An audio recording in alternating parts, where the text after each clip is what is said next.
Welcome back. We're thrilled to be joined now by someone who literally needs no introduction, legendary actor, director, and producer Robert De Niro, to reflect on the loss of a president that he has strongly confronted. Robert, I want to get right to it. Let's take a look at your straight talk. I'm going to say one thing. Trump.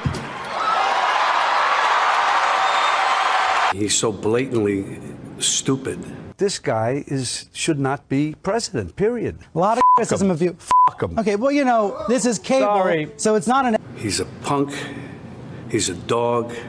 He's a pig. He has no idea of what his purpose in life is as the president should be. He's a con, a artist, a mutt who doesn't know what he's talking about. We have a kind of a weird, twisted president who thinks he's a gangster. Who's not even a good gangster. He's a national disaster. He talks how he wants to punch people in the face. Well, I'd like to punch him in the face. Robert De Niro joins us on the beat. Your reaction to this election, sir? Well, I'm relieved. Very, very relieved. It's like, as I keep saying, it's like being in an abusive relationship. We don't know what's going on. Nobody knows. From one day to the next, I don't even think he knows what's going on. And as his niece, Mary Trump, said, I mean, that's it. Thank God, that's all.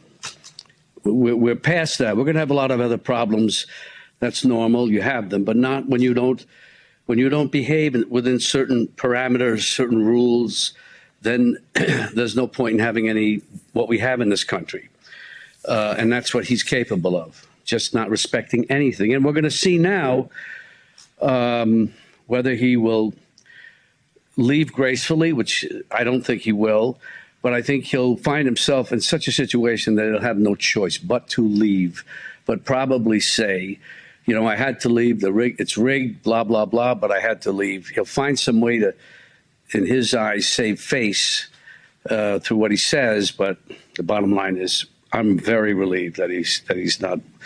And we have a lot to, because there'll be other people like him in the future, maybe not in my lifetime, but there was an article written in, I think, The Atlantic the other day about, and this is something I always think about, somebody's going to come along who's a lot smarter, more sensitive, more mercurial, and not so boorish, and will be able to pull the wool over the eyes of the public.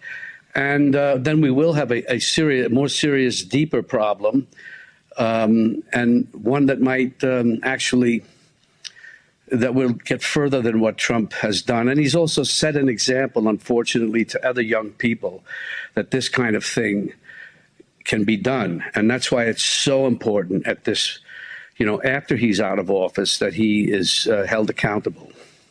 You know this expression, Robert, when they say someone's found their voice? Yeah. What does it tell you as someone who's such an incredible communicator that at this moment of maximum impact and inflection, Donald Trump seems to have completely lost his voice? I don't know if he has a voice. I don't know what he has. I just, you know, I just don't know. I think there's a screw loose there, and he just he just doesn't get it. If he had done what he should have done for the virus, he could have won this election. I wouldn't be happy about it, but he would have done something right. He didn't even understand how to do that. It's like the gang that couldn't shoot straight. Certain people only know how to do things with a felonious or felonious intent. And they can't just go from A to B to C to D. They have to go to A to B to G to H, whatever. They don't understand if you do it right, stay straight, do the right thing, you're going to be, you know, that's what all you have to do. And he just doesn't understand that. I don't know why. It's funny because what you're saying is similar to what his former campaign manager, Brad Parscale, said, according to one of these Washington Post, postmortems where they get the really juicy quotes, they said they called in March and said, this whole thing turns on the virus. And if you handle that, you might get reelected. His own people saying that's the path. And as you point out, even self-interest, not the better reasons of doing it to save and protect, which is the obligation of the office. He just couldn't do it. Go ahead. No, he just couldn't do it. That's an easy one. That's an easy one. I just don't, there'll be many diagnoses of his personality and so on, his psyche for years to come, generations to come. I saw a documentary called Unfit, and these shrinks diagnose him basically and say, there was a thing that with Barry Goldwater, I guess they had tried to diagnose him. And there was a law passed after that he shouldn't, that they can't do that from afar. But these shrinks said that no, they can. His behavior and everything they've seen over the years gives them a lot of information that you might not get on a one-on-one. That's just because you didn't interact with the patient or the subject doesn't mean that you have more information that way. So they basically said... Are you suggesting, and I don't want to misquote you, Robert, but are you suggesting a sequel to Analyze This, but with Trump in it? Well, no, not really, not quite. But my point was that it's the same playbook. I know, the same playbook as Mussolini, as Hitler, as dictators, wannabe dictators. They had what they're going to do for the people: make Germany great again, make Italy great again, make America great again. It's all appealing to the worst prejudices, the worst weaknesses of the public, and instead of leading them and guiding them and being someone that they can look up to. And when the public is not right, you have to be there to do the right thing, to set an example for them. And if you don't, then we're going to be where we are today. But thank God we're out of this. We're going to be into other things. But with Biden, we're going to get on a good... He's going to bring us into calm waters. Everybody realized we just got to get out of this mess, move on, and then we can deal with other things. Yeah. And this is a president he's not accused of as many things as some dictators, but he certainly closed the race by fighting democracy itself. I want to play a little bit of Give him another 4 years. Give him another 4 years. He'll go for a third term.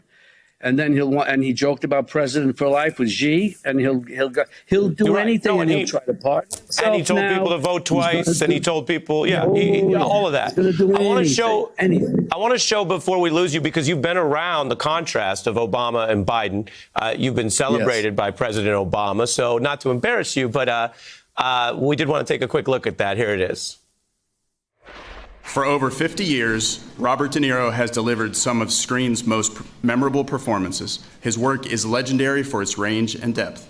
Relentlessly committed to his craft, De Niro embodies his characters, creating rich, nuanced portraits that reflect the heart of the human experience.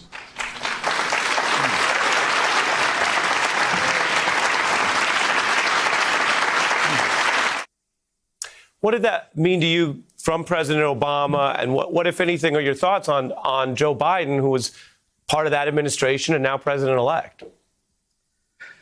Well, I was honored, of course, to be given that. Very honored, and Obama was a president who you knew he might not have done all the things right, but you knew his intentions were right. You knew he was honorable. You know he's honorable. He's going to play by the rules and do the right thing. And that's all you expect from a leader, is to at least their intentions are noble. They might make mistakes, and that I've always felt about him. And Biden will do the same. He will be with Kamala Harris. It's going to be, it might even surprise us more that they'll do things that we didn't expect and don't expect, but they could do it, and it would be a terrific 4 years and maybe longer. I want to, before I lose you, play a little bit of some of your iconic scenes. Let's take a look. Look at me. Never rat on your friends, and always keep your mouth shut. Chiamo Vito Corleone. Vito Corleone. You talking to me? You talking to me? Listen to me very carefully. There are three ways of doing things around here: the right way, the wrong way, and the way that I do it. I grew up in a tough neighborhood. And we used to say you can get further with a kind word and a gun than you can with just a kind word.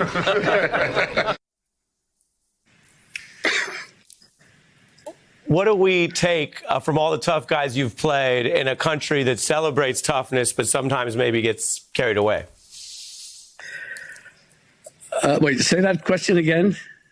I said, what do we take from all the tough guys you've played and thinking about how this is a country, a culture that celebrates toughness but sometimes gets carried away with it, if you think about mafia movies? Yes, of course. I mean, I'm an actor. I do those parts. I enjoy them. But I like to even think in some of those, in all of those parts, there's a certain dignity somewhere buried in there that I don't think a person like Trump, I know, doesn't have. There's no center. And so you have to have a center no matter who you are. It's like somebody defying gravity. You can't, then they'll never do. That's why we have rules. That's why we have laws. That's why we have judges. That's why we have structure. If we don't have that, we have nothing.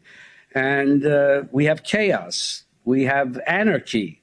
And we need someone who to lead us through in a kind of a father figurely way or mother figurely way, to bring us through and show that they love us, care about us, and they want our best.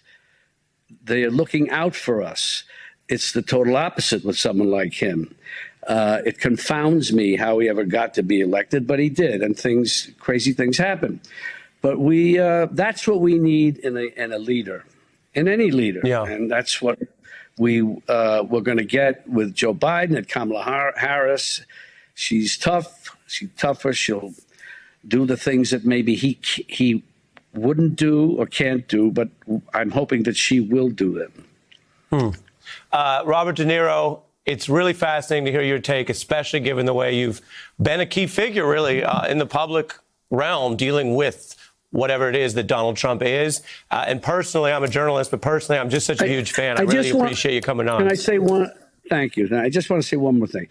I'm not like political, but I was so angry and so enraged and confounded that he would actually behave the way he did and that people bought it. Right. I now see many people in the country feel this way. I'm sad about other people who don't. They've accepted him and would have voted for him and have voted for him. I don't know why, but that's all that it was from the very beginning. Just how could this guy behave this way? That's all. I got to fit in a break before Joy Reid. Robert De Niro, thank you so much, sir.